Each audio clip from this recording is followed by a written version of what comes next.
স্বাগতিক আমেরিকাকে বেলজিয়াম ৪-১ গোলে হারায় এই বিশ্বকাপ থেকে ছিটকে দিছে। অনেকে মনে করতেছেন যে এই ঘটনার ভেতর দিয়ে, এই রেজাল্টের ভেতর দিয়ে বালোগান কেলেঙ্কারি যেটা ঘটছে এটাও বোধহয় শেষ হয়ে গেল। আমেরিকা তো আর বিশ্বকাপে নাই।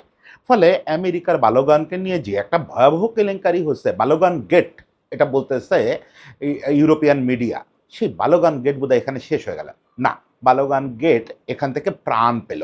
আসলে পৃথিবীর ফুটবলকে নতুন করে নাড়ায় দিতে যাচ্ছে এই বালোগান কেলেঙ্কারি। বালোগান কেলেঙ্কারিটা কি, বালোগান গেটটা কি, এটা মোটামুটি আপনারা সবাই জেনে ফেলছেন। তারপরে একটু সংক্ষেপে বলি। বসনিয়ার বিপক্ষে এই বালোগান, যে হচ্ছে যুক্তরাষ্ট্রের খেলোয়াড়, সে একটা ফাউলে সরাসরি লাল কার্ড পায়। যদিও ফাউলটা অনিচ্ছাকৃত ছিল, তারপরেও ভাঁড়ের সঙ্গে আলাপ করেই রেফারি লাল কার্ডটা দেখান। এখন নিয়ম হচ্ছে লাল কার্ড দেখলে সেটা ভুল লাল কার্ড হোক, ঠিক লাল কার্ড হোক, ভার যেহেতু ইনক্লুড ছিল ওটা ঠিক ধরে নিতে হবে। ওই লাল কার্ড মানে অটোমেটিক সাসপেনশন আছে এক ম্যাচের। আপনার এটা একেবারে ফিফা আইনের ৬৭ ধারা অনুযায়ী এক ম্যাচ আপনি অটোমেটিক সাসপেন্ডেড হবেন। কিন্তু এই ঘটনার পর আমেরিকার প্রেসিডেন্ট ডোনাল্ড ট্রাম্প সরাসরি ফিফা প্রেসিডেন্ট ইনফান্তিনোকে ফোন দিয়েছিলেন।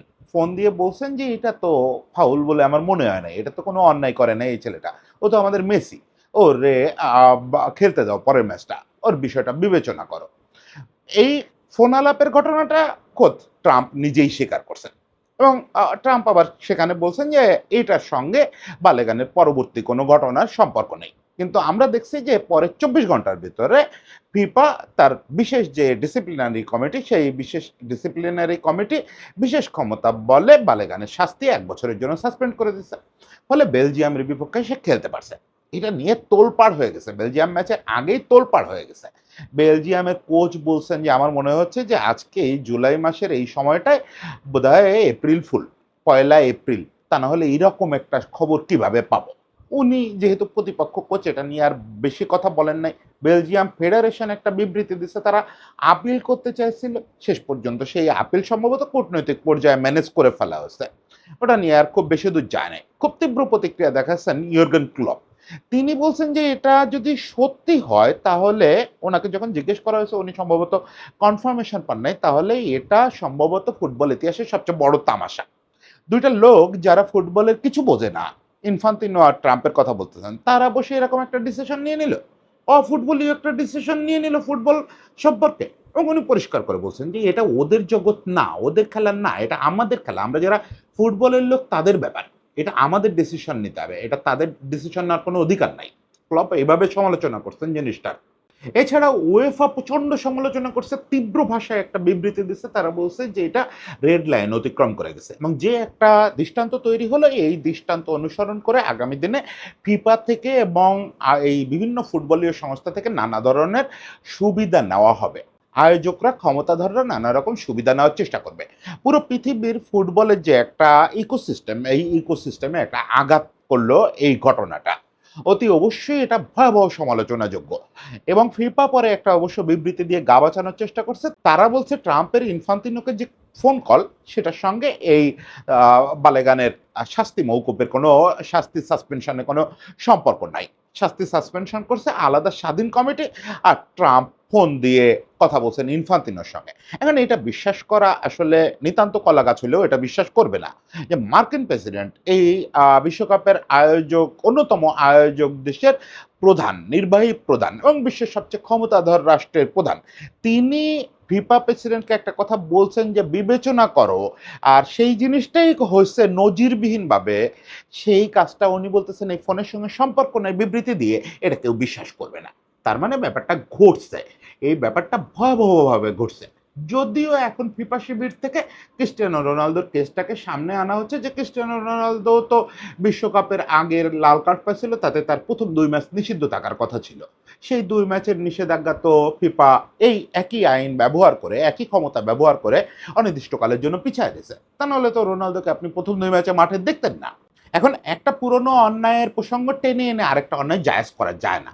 আর রোনালদোর ব্যাপারটা তবু সিম্প্যাথির সঙ্গে দেখা যায়, কারণ রোনালদো একটা আইকনিক ফিগার, তাকে বিশ্বকাপে আনার জন্য, হ্যাঁ আপনারা হয়তো কমার্শিয়াল উদ্দেশ্যে আনে, ফিফা এই কাজটা কমার্শিয়াল উদ্দেশ্যে করছে, কিন্তু একই সঙ্গে এটা ফুটবলার, যারা ফুটবল লাভার, তাদের কাছেও তো একটা প্রাপ্তি যে রোনালদো শুরু থেকে থাকলো, ওটাই একটা ব্যাপার। আর যখন আপনি মার্কিন প্রেসিডেন্টের ফোনে একটা ডিসিশন বদলায় ফেলান, সেটা আর একটা ভয়াবহ ব্যাপার। যে জিনিসটার দিকে দৃষ্টি আকর্ষণ করছেন নরওয়ে কোচ এস্টার সোলবাকেন, উনি এই ব্যাপারটার মূলত কনসিকুয়েন্স এবং পরবর্তীকালের রেফারেন্স হিসাবে কি রোল প্লে করতে পারে সেটা নিয়ে শঙ্কা প্রকাশ করছেন। উনি বলছেন যে এরপরে লাল কার্ডগুলোতে কি হবে। লাল কার্ড তো এখানেই শেষ হয়ে যাচ্ছে না, আরও লাল কার্ড হবে, এই বিশ্বকাপে হবে, ভবিষ্যৎ বিশ্বকাপে হবে, আরও ক্ষমতাধর দলগুলোর বিপক্ষে এরকম সব সিদ্ধান্ত হবে। রেফারিরা কি এরপর থেকে লাল কার্ড দিতে ভয় পাবেন? ক্ষমতাধর দেশের যদি খেলোয়াড় হয় তাকে লাল কার্ড দিতে ভয় পাবেন? ওই লাল কার্ড কি এরকম কোনো ফোনে উঠে যাবে? কোনো একটা বিশেষ কমিটি কি এরকম গোপনে গোপনে কাজ করবে এগুলো সমঝোতার জন্য? এই রকম ব্যাপার কি চলতে থাকবে? এই যে একটা কনসিকোয়েন্সের দিকে দৃষ্টি আকর্ষণ করছেন। উনি ওনার বক্তব্যের শেষ দিকে এসে যুক্তরাষ্ট্রের প্রতি সহানুভূতি জানাচ্ছেন, যুক্তরাষ্ট্রের খেলোয়াড়দের প্রতি, যে তাদের সারা জীবন এটা একটা কলঙ্ক হয়ে রয়ে যাবে এই খেলোয়াড়দের। এই কলঙ্ক থেকে তারা মুক্তি পাবে না। যতই হারুক জিতুক যাই হোক না কেন, এই বালেগান ছেলেটা একটা ম্যাচ খেললো, এইটার ভেতর দিয়ে যুক্তরাষ্ট্রের ফুটবল কলঙ্কিত হয়ে গেল। এটা সত্যি কথা, শুধু যুক্তরাষ্ট্রের ফুটবল না, সারা পৃথিবীর ফুটবলের গায়ে একটা কালির দাগ ইনফান্তিনো এবং ট্রাম্প দিয়ে দিলেন। সেটা অবশ্য শুরু থেকেই, ফিফা বিশ্বকাপের শুরু থেকেই ইরান, হাইতি, সোমালিয়ান রেফরি, হেন কোনো ইস্যু নাই যেটাতে করা হচ্ছে না। হেন কোনো ইস্যু নাই। এমনকি লুমুম্বার যিনি আইকনিক ফ্যান, তাকে পর্যন্ত ইউএসএ ভিসা দেওয়া হয় না। ইরানিদের সঙ্গে যা করা হয়েছে এটা তো অকহতব্য। ফলে এবার বিশ্বকাপটা আসলেই একটা নজির হয়ে থাকতেছে, রেফারেন্স হয়ে থাকতেছে। এরপর থেকে বিশ্বকাপ যাদের ওখানে হবে তারা নিশ্চয়ই এই ক্ষমতাটার সর্বোচ্চ দেখানোর চেষ্টা করবে। নিজের দলের ক্ষেত্রে, নিজের শত্রুদের ক্ষেত্রে এসব ক্ষমতার সর্বোচ্চটা দেখানোর চেষ্টা করবে। ফলে বালেগান কাণ্ড এখানে শেষ হচ্ছে এটা মোটেও না। এটা আসলে পৃথিবীর ফুটবলের নতুন একটা চ্যাপ্টার উন্মোচিত হলো।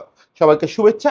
আর একটা জিনিস একটু বলে রাখি, এই যে একটু দ্রুত কনটেন্ট একটা করলাম, আপনারা অনেকেই একটু বলেন যে ছোট কনটেন্ট করার জন্য আমি আসলে গোছায় কথা বলতে পারি না। এই জন্য আমার কনটেন্টগুলো, এই বিষয়ের কনটেন্টগুলো বড় বড় হয়ে যায়। তবে চেষ্টা করতেছি দ্য বাজ নামে একটু সাম্প্রতিক এরকম কন্ট্রোভার্সিয়াল বা সেন্সেশনাল বিষয়গুলো নিয়ে ছোট করে বলার জন্য। আশা করি সবাই এগুলো শুনতে থাকবেন।